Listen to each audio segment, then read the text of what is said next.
O divórcio é um tema complexo e doloroso, e tanto a Bíblia quanto o evangelista Billy Graham deixam claro que ele não faz parte do plano original de Deus para o casamento. Malaquias 2,16, por exemplo, afirma categoricamente: "Pois eu odeio o divórcio, diz o Senhor, o Deus de Israel, pois o homem cobre de violência as suas vestes, diz o Senhor dos Exércitos."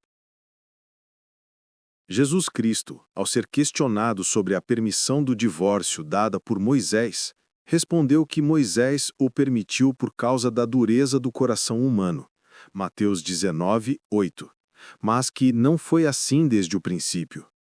Ele reafirmou que o casamento é uma união sagrada e indissolúvel. O que Deus uniu, ninguém separe. Mateus 19:6. O divórcio, portanto, é visto como a falha do ideal de Deus, um reflexo da nossa natureza pecaminosa. Billy Graham ensinava que, embora o divórcio seja um resultado trágico da introdução do pecado no mundo e não o ideal de Deus, ele não é o pecado imperdoável. Ele defendia que, para aqueles que passaram pelo divórcio e se arrependeram, há perdão e cura em Cristo, enfatizando que a graça de Deus é maior que nossos fracassos.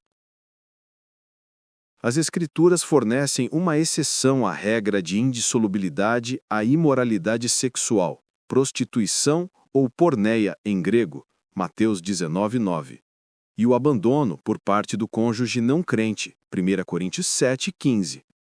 Nestes casos, a Bíblia entende que o vínculo matrimonial já foi quebrado pela ação do outro, e o divórcio se torna uma permissão, embora não uma obrigação. O foco principal deve ser sempre buscar a reconciliação e a restauração. A perspectiva bíblica, especialmente em passagens como Marcos 10:11-12 e Lucas 16:18, é clara. Casar-se novamente após um divórcio sem a exceção bíblica de infidelidade sexual é considerado adultério. Este ensinamento sublinha a permanência da união inicial na perspectiva de Deus, mesmo quando o registro legal de casamento é dissolvido pela lei humana, mas muitos teólogos evangélicos argumentam que a graça divina se estende a essas falhas. O evangelista Billy Graham sempre buscou equilibrar a verdade das Escrituras com a misericórdia de Cristo.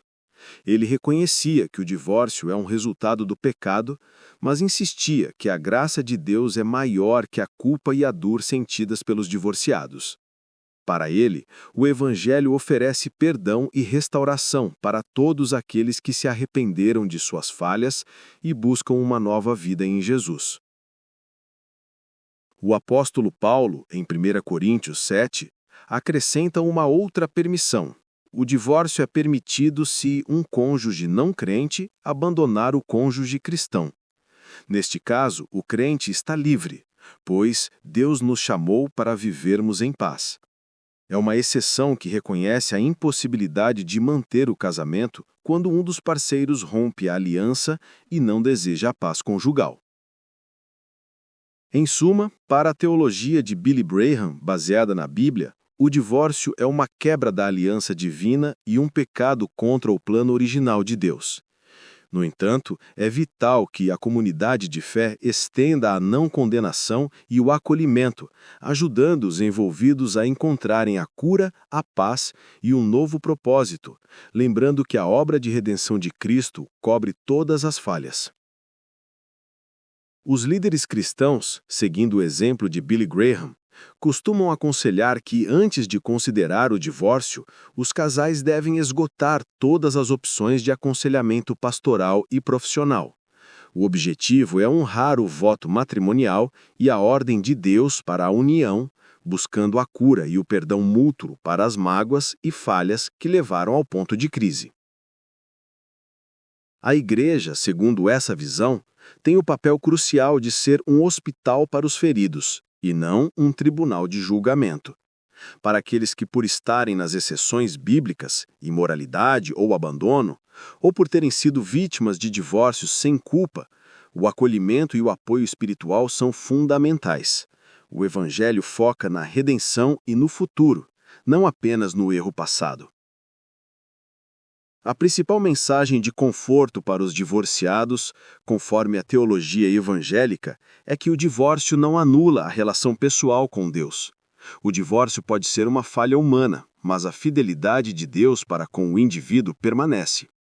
É um relembrete de que o amor e a graça de Cristo são incondicionais e suficientes para restaurar a vida e a esperança. Portanto, embora o divórcio seja um ato contra o ideal divino de uma união permanente e, nesse sentido, uma manifestação de pecado no mundo, o foco da mensagem de Billy Graham e da Bíblia é a graça restauradora.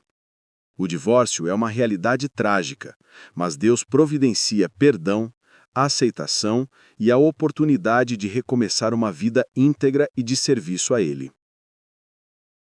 Os ensinamentos de Billy Graham sobre o novo casamento após o divórcio são estritamente ligados à sua interpretação das exceções bíblicas mencionadas por Jesus e pelo apóstolo Paulo.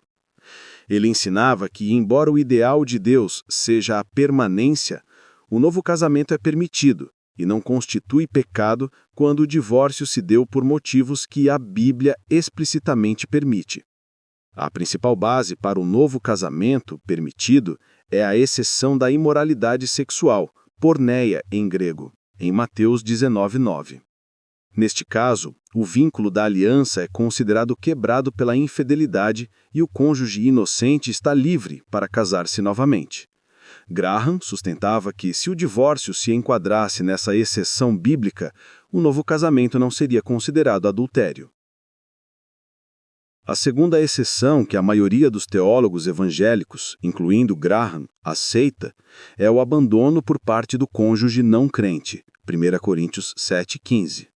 Se o cônjuge descrente optar por ir embora e não desejar a reconciliação, o cônjuge cristão é considerado desobrigado da união e pode eventualmente casar-se de novo, pois Deus nos chamou para vivermos em paz.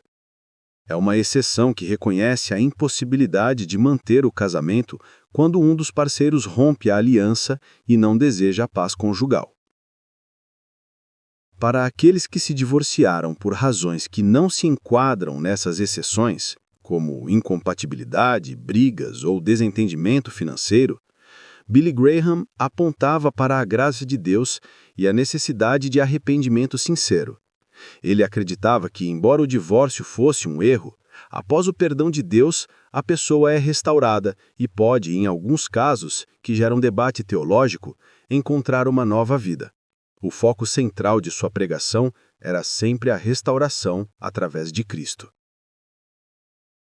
É fundamental, portanto, que o novo casamento seja visto à luz da misericórdia e do perdão que Cristo oferece, reconhecendo que a intenção de Deus é que o novo relacionamento seja construído sobre uma base firme de Cristo e do compromisso mútuo. A principal ênfase é sempre a busca pela obediência, mas com a certeza de que a falha não condena o cristão que se arrepende.